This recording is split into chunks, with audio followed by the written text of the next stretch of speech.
Hello and welcome back to the Fantasy Playmakers. What's up, guys? For today's video, I'm going to be updating my 2021 wide receiver rankings. In yesterday's video, I went through and talked about my top 24 running backs, and today it's time to talk about my top 24 wide receivers. There have definitely been some shifts since the last video I put out. If you guys are watching this video and you're enjoying the content, all I ask is that you guys leave a like and subscribe to the channel. And then also let me know your thoughts down below in the comment section. Let me know if you think I'm too high or too low on a player, and just your thoughts on my rankings as a whole, and I'll respond to everyone who comments. But let's get right into it. Got to start off with the wide receiver one, and in my mind, it's a no-brainer. It has to be Davante Adams. After that crazy season he put up last year, you really can't have anyone else in this slot. Aaron Rodgers is back with the Packers, and I don't think anyone else is going to have the upside that Davante Adams has. He is so clearly the top weapon on that team. Him and Rodgers have great chemistry together,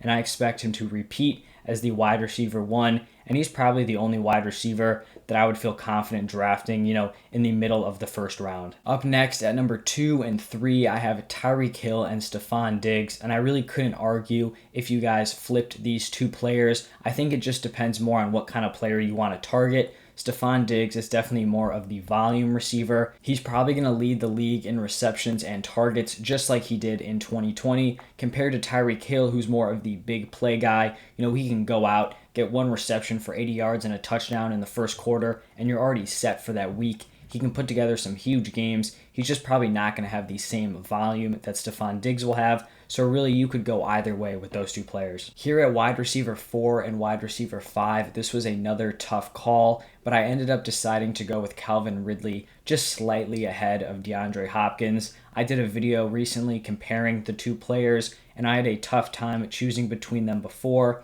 And once again, it was still a tough call. I gave the slight edge to Calvin Ridley just because he did have such a great season last year, and I can see him improving on that. Now that Julio Jones is there, he may be able to add some extra volume that he didn't have in 2020, but I do think those touchdowns could go down, so there's definitely a little bit more risk there than I think there is with DeAndre Hopkins. I also expect D-Hop to improve on his 2020 numbers. That was his first season with the Cardinals. You have Kyler Murray improving, and they also brought in some other weapons that I think could help take the pressure off of D-Hop, but could not fault you for going with Ridley or Hopkins at the slot. I think in these wide receiver rankings, there are some pretty clear tiers that are really tough to break up, because here at 6, 7, and 8, I had Keenan Allen, Justin Jefferson, and DK Metcalf very close together. I believe in my last set of rankings, I had Justin Jefferson here at the number 6 slot, and I just moved him down one position, and that's just with this injury he suffered in training camp. It really shouldn't be a huge deal. It was an AC joint sprain, but there is the possibility that it lingers throughout the season, and that's not great. And I do just really love Keenan Allen this year. He's a PPR monster, but he's going to be great in any scoring format. The wide receiver one on this Chargers team, which is going to be led by Justin Herbert. So I really like him this year. Same thing with Justin Jefferson, though. An amazing rookie season. Should continue to work as the number 1 out of that offense. Kirk Cousins is still a guy that can support his weapons around him. And then DK Metcalf at wide receiver 8.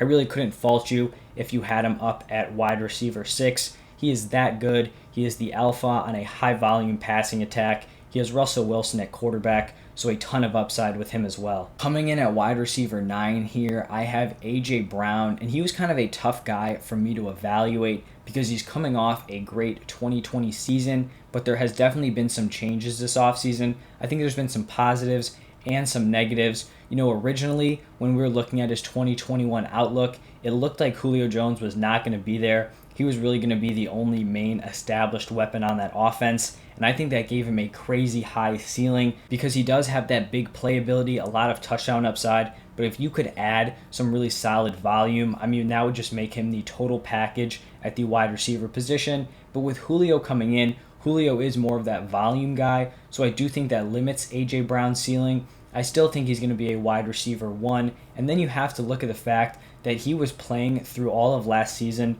with some pretty serious knee injuries. He had surgery this offseason and should be ready to go for 2021. So really, he could end up being a value here at wide receiver 9. but I just couldn't justify putting him over, Keenan, Jefferson, or Metcalf. I have Allen Robinson coming in at the number 10 slot, just one of the most consistent fantasy options that you're going to be able to find at the wide receiver position. He's basically a lock to finish as a high-end wide receiver 2 or a low-end wide receiver 1. It doesn't matter who's at quarterback. He's going to put up those numbers no matter what. He's going to have solid volume, solid total receiving numbers, and then a decent amount of touchdowns. He's going to be the wide receiver 1 on the Bears, and I just expect another very solid season for A-Rob this year. Moving on to number 11, I have Amari Cooper, who I think is being a little bit disrespected this season. I've seen his ADP kind of fallen off. His teammate CeeDee Lamb has actually jumped ahead of him in ADP, and I just don't think we should be forgetting about Amari Cooper. I still view him as the wide receiver 1 of this Cowboys offense, and it is going to be an explosive passing offense this season. If Dak is healthy for the whole year, I'm expecting huge things out of Amari Cooper. He's the alpha out wide. He's going to be getting those big plays, but he also has that volume and touchdown upside. So I'm a big fan of Amari Cooper this season. And if you can get him as your wide receiver 1, in the late 3rd, early 4th round, I'm going to be jumping on that value all day. At the number 12 slot, this may surprise some people, but I have Mike Evans. I think I'm definitely a little bit higher on him than consensus. I've seen some other people in the fantasy community ranking him more as a, mid-tier wide receiver 2, but I'm expecting a big year from Mike Evans. He's a guy on a year-to-year basis. He is just incredibly consistent. He may be a little bit volatile, week to week, but if you look at his year-by-year numbers, the man produces every single season, 1,000+ receiving yards every single year he has been in the NFL. And I know people are kind of penciling him in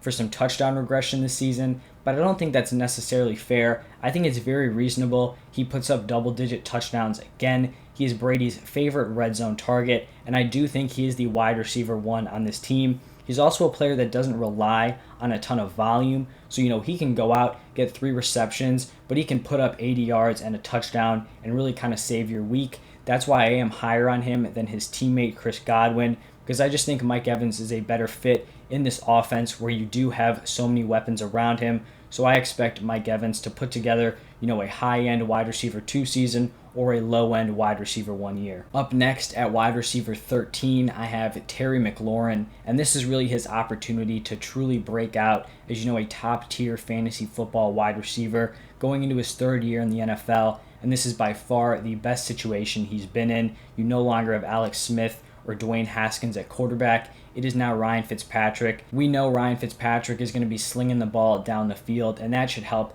Terry the most. His quarterback play the last 2 seasons has been terrible, but he's going to have the chance to put that behind him, and I do think he has the opportunity to be a wide receiver 1 this season, operating as the alpha in a much improved Washington football team offense. I have Julio Jones coming in here at wide receiver 14, and he's a player who's a little bit difficult to gauge just because we really don't know what his role is going to be in this Tennessee Titans offense. This Titans offense is not one that's going to go out and throw the ball 40+ times a game like we saw with Matt Ryan and the Falcons, but what they do have that the Falcons lacked was that touchdown upside. They are incredibly efficient, and that's kind of something that Julio Jones has struggled with in the past. So I feel like something sort of has to break here. Either Julio Jones is still not going to score a ton of touchdowns and he's going to see less volume, or he's going to be able to bring that volume into this offense and then also be benefited by those touchdowns. We really just have to wait and see, but I'm just going to buy into the talent of Julio Jones because I do think he is still a top-tier NFL wide receiver.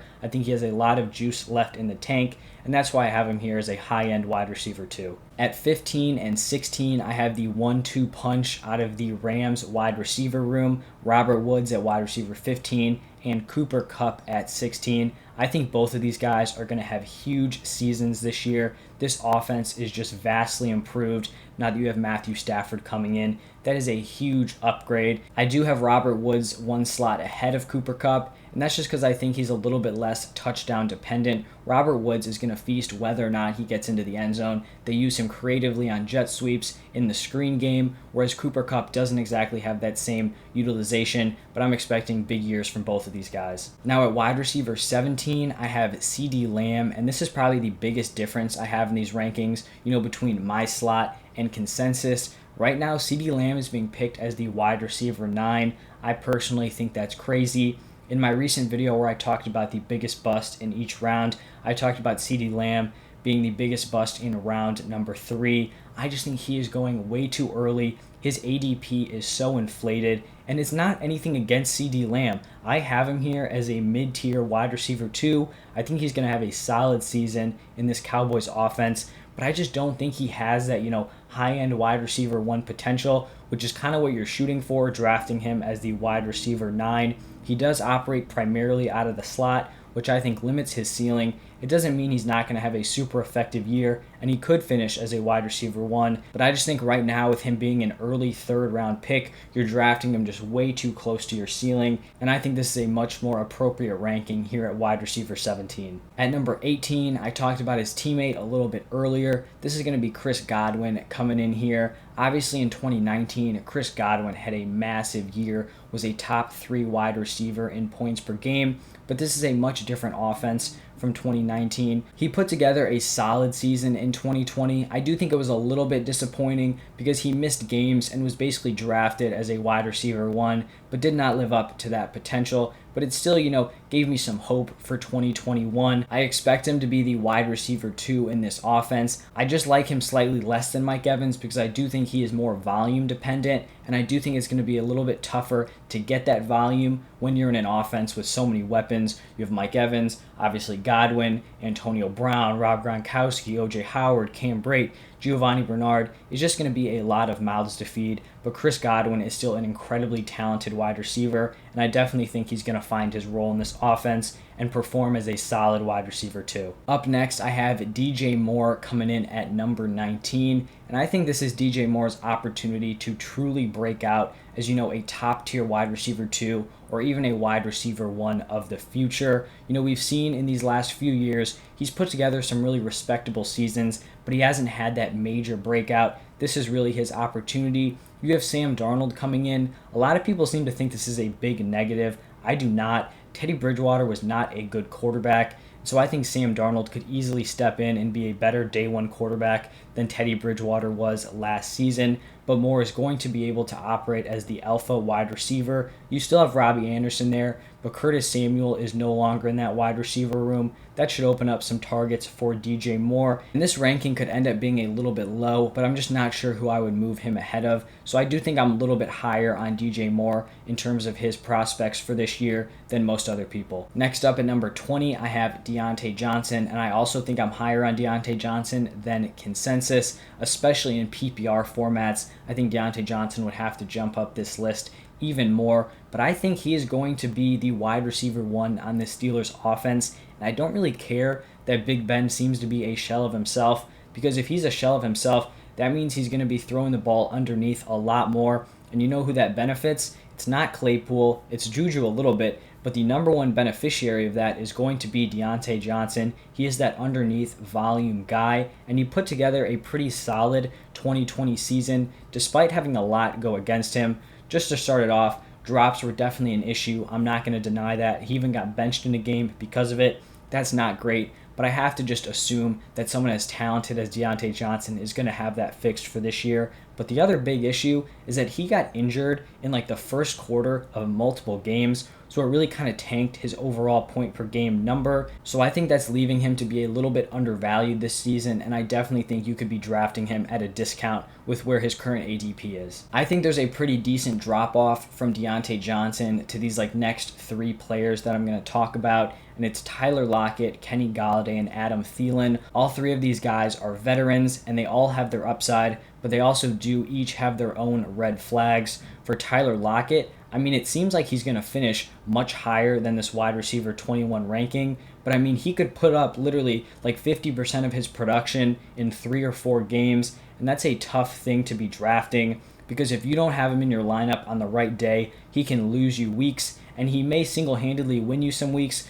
but if you're in the playoffs and you're getting back-to-back 4 or 5 point performances from Tyler Lockett, that can totally kill your chances. So just that volatility is what has him here as a low-end wide receiver 2. For Kenny Golladay, we know the talent is there. We've seen it in years past with the Lions, but I mean, this is just a very uncertain situation here with the Giants. I don't really know what to make of Daniel Jones. We don't really know what's happening with Saquon, and so it's really a question of, can Kenny Galladay's talent kind of override this bad situation he's in, and we really just have to wait and see if he can do that. The last of these three guys is Adam Thielen here at wide receiver 23, and he actually put together a great season last year, finished as a wide receiver 1 in points per game.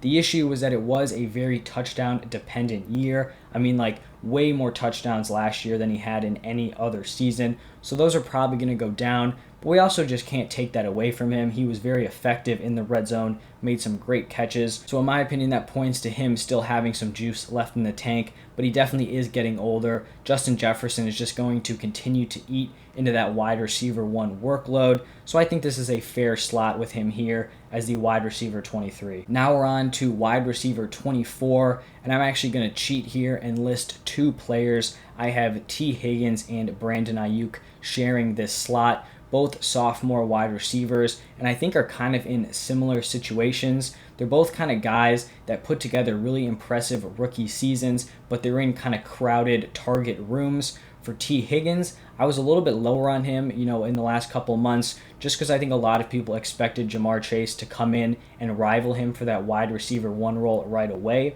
But it seems like that's not what's happening. Reports have been coming out saying that T. Higgins has just been dominating in training camp, and that is the opposite of what we've been hearing about Jamar Chase. We've kind of heard that he struggled to get separation, just not a lot of great reports from Chase. And if T. Higgins is able to secure this wide receiver 1 role in the offense, then getting him here at 24 may actually be a pretty serious discount. I really liked him before they drafted Jamar Chase. If he's able to hold on to that wide receiver 1 role going into week 1, I may actually have to move him up at least a few slots. Then the other guy here is Brandon Ayuk, and kind of a similar thing. I do think he is the best receiver in this offense. I think he's better than Deebo Samuel, but the question is George Kittle going to be getting more volume than Brandon Ayuk?